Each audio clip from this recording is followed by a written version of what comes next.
Okay, guys, so I'm standing today because I cannot sit down for some apparent reason. I don't know. Okay, we're gonna start off with Sonya Deville coming. It was already in the ring. She Friday Night Smackdown review, by the way, guys.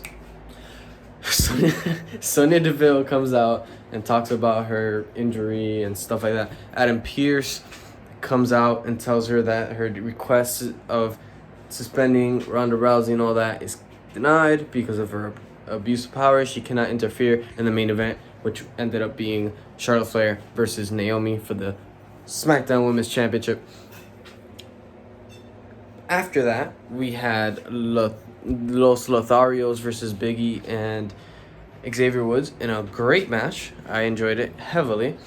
The Lotharios won via roll-up, but they won, so I guess that's cool. 50-50 booking at its best. And that's kind of a trend that we're going with, proceeding into Aaliyah versus Natalya. Yes, because we did the 50-50 booking and we had Natalya win via sharpshooter because there's no rope breaks in a pinfall or submission match. Cool. Because you technically can't lose via disqualification, so you could have just brought a chair out and just slapped somebody with it. If Aaliyah would have grabbed the chair, hit her with it, and just pinned her, that would have been great. I would have died, and then they would have been at the pay-per-view in a table, ladders, and chairs match. That would be tough. Anyway, so have Natalya lose, have Aaliyah right into the sunset as a new talent. But I guess that's hard to do nowadays, so okay. So after that, we had the Viking Raiders doing an interview. We thought they were going to do an interview because right after, I don't know why, but I found that so hilarious, where Jey Uso and Jimmy Uso just super kick them before they even get a word out. And I was rolling in my bed. Like, I watch it with my dad, and I was just rolling in the bed, and I was like crying. I was cracking up, like, because it came out of nowhere. Like, I was like, I sat up to listen to what they were doing, what they were gonna say, because it looks like he was trying to hesitate. So I was like, huh.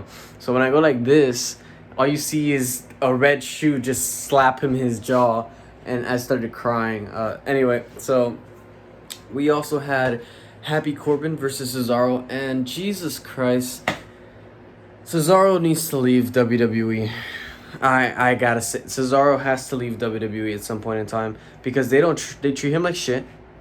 Unless this is gonna end up turning into a heel turn and then he's gonna be OP as hell after that, then hooray. But if this means he's just gonna be Santino Marella and nothing else, we have a problem. He's great. He's championship material, and I can't believe that it's taking WWE this long to know that they have a champion.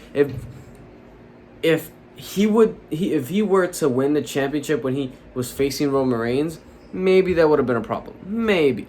But now, when Roman actually needs somebody to face, why don't you build up faces? That way they can fight Roman, because obviously you want Roman to continue being the champion until WrestleMania. And if you're not giving the championship to Brock, you need people built up in order for Roman to fight them next. Like, it's common sense. And they're not building their talent on SmackDown. That's why Raw has all the superstars right now. They're building Austin Theory. They're building Kevin Owens and Seth Rollins' eventual feud, which I'm assuming they're going to have a WrestleMania match at some point in time, which would be great. But if they don't, I love them together. So, oh well. All the stars are on Raw right now. Like, you got Damian Priest, AJ Styles.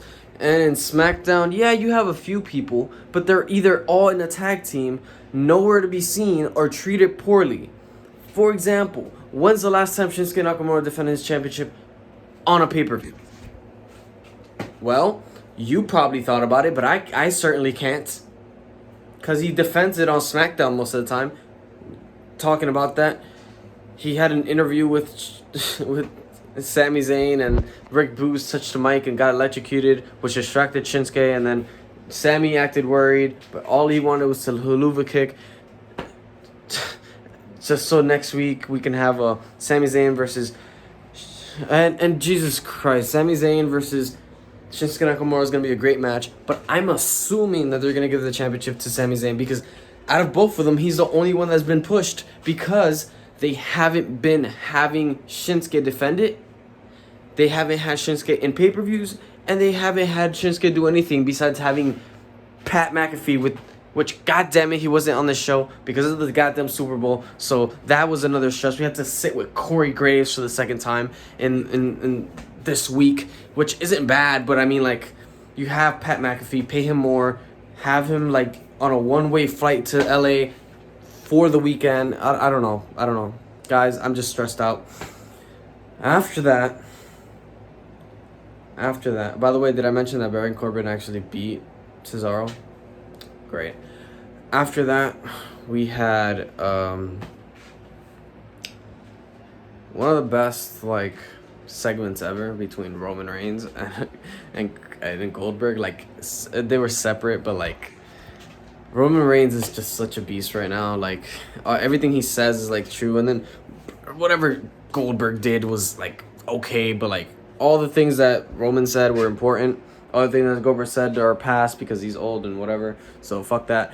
Anyway, let's get to the main event.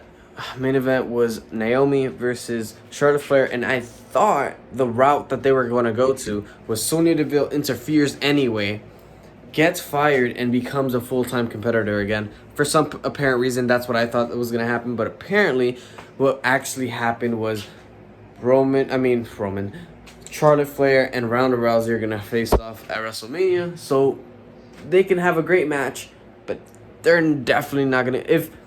If Ronda would have picked Becky, I don't see how they don't give the title to Naomi today. If the cards are...